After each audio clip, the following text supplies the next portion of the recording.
Well, you all know or have heard what is happening in Eastern Congo. The M23 rebel group has captured Goma, a city of over 1 million people, fueling fears of a full-scale war.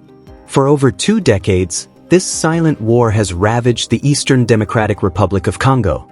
A war that has caused nearly 6 million deaths, making this tragedy one of the deadliest conflicts since World War II. Half of the victims are children. This conflict is not a simple civil war. It is a merciless economic battle for control of Congolese resources: coltan, cobalt, gold, and so on.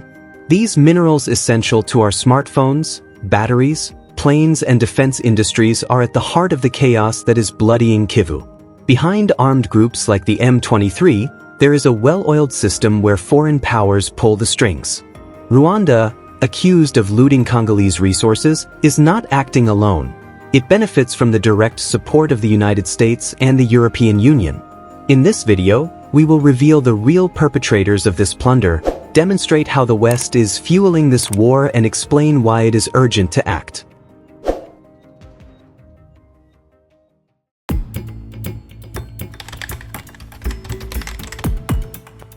In the east of the Democratic Republic of Congo, a merciless war is unfolding before our eyes. But this is not a simple civil war. It is an economic war, an organized plundering of the country's resources, orchestrated with the complicity of international actors. The M23 is an armed rebel group active in Eastern Congo. It is not a simple rebel movement. It is a paramilitary force supported by Rwanda, a neighboring country that provides weapons, funding, and even soldiers to help it destabilize the region. The United Nations has repeatedly documented the direct role of the Paul Kagame regime in supporting the M23.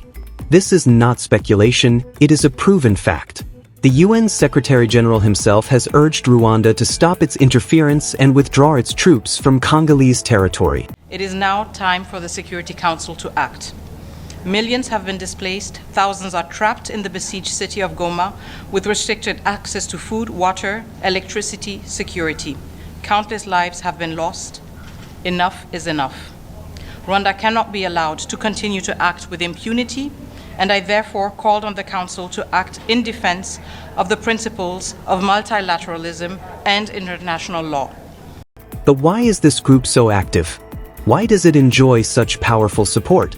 Because behind this war, there is another battle, that of control of the riches of the Congolese subsoil. Eastern Congo, particularly the Kivou region, is one of the richest places in the world in strategic minerals. There are colossal deposits of coltan, cobalt, gold, and many other minerals essential to the global economy. Coltan, for example, is an essential mineral for our phones, our computers, our electric batteries, and even aviation and defense. And yet, 60% of the world's coltan reserves are in the DRC. Imagine the stakes. Controlling these resources means controlling the global technological and military industry. This is why this war is not just about Congo and Rwanda. It is at the heart of a global geopolitical struggle. Behind the chaos and massacres, foreign powers are taking advantage of the instability. The more the region is at war, the more minerals are plundered at low prices and resold on the world market. This war is not inevitable.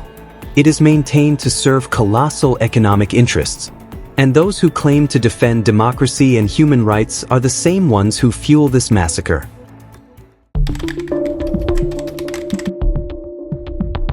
Is Rwanda a small country victim of regional conflicts or a key player in the illegal exploitation of Congo's resources? The facts are overwhelming. Kigali has transformed into a veritable hub for the plundering of Congolese wealth.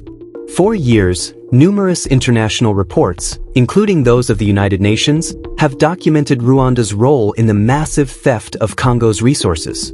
And recent figures are even more edifying. In 2023, Rwanda recorded a 50% increase in its coltan exports. Yet the country has very few reserves of this strategic mineral. So where does all this coltan exported by Kigali come from?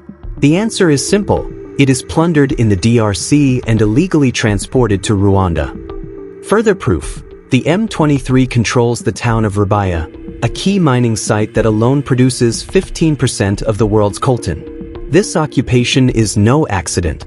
Rubaya is a coveted treasure, and as long as the M23 imposes its law there, minerals continue to leave the Congo clandestinely. Every month, 150 tons of coltan are smuggled from Rubaya to Rwanda. This is a systematic pillage that fuels global industry while depriving the Congolese people of their own wealth. But what happens to all this coltan once it has arrived in Rwanda? Once on Rwandan territory, Congolese minerals are laundered. Kigali passes them off as Rwandan resources before reselling them to Western multinationals, particularly in the tech, aeronautics, and defense sectors. Why do large companies accept this ploy? Because buying Rwandan coltan allows them to avoid any responsibility for the illegal exploitation of Congo's mines. Why is the West turning a blind eye? Because Rwanda has become a strategic player in the global economy. By guaranteeing a supply of minerals at low prices, Paul Kagame's regime is securing a key position on the international chessboard. But there is something even more shocking. Kagame is not doing this alone. His regime benefits from constant financial and military support from the United States and the European Union.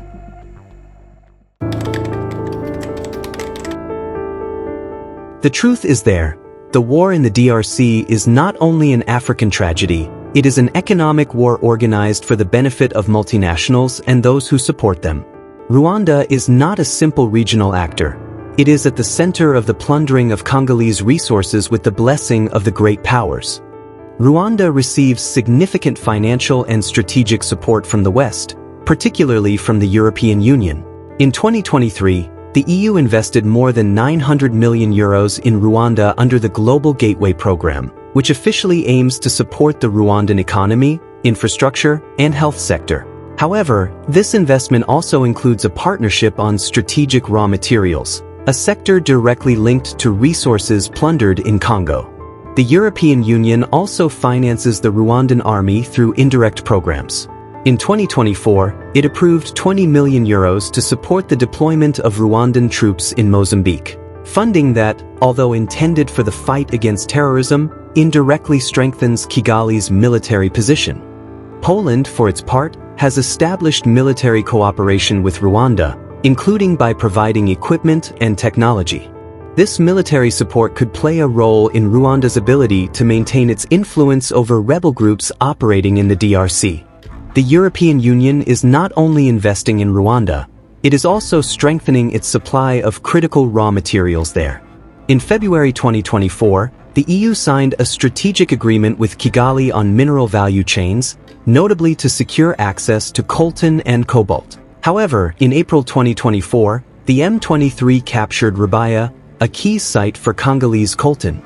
This coincidence raises questions about Western complacency in the plundering of Congolese resources. Rwanda's privileged access to European markets allows Congolese minerals to be laundered and resold as if they were Rwandan. Kigali is thus positioning itself as a key player in the supply of strategic metals to the West, despite accusations of plunder. In 2012, the M23 had already been defeated after Western support for Rwanda was suspended. At the time, the United States and some European countries put pressure on Kigali, leading to the rapid collapse of the rebel group. Yet today, these same powers refuse to take similar sanctions, despite evidence of Rwanda's support for the rebels. If the West decided to cut its financial and military support to Rwanda, the war in Eastern Congo could be significantly weakened. Why this inaction? Because economic and strategic interests take precedence over peace and stability in the DRC. The European Union positions itself as a defender of human rights and the sovereignty of nations. It strongly condemns Russia's invasion of Ukraine and imposes heavy sanctions against Moscow.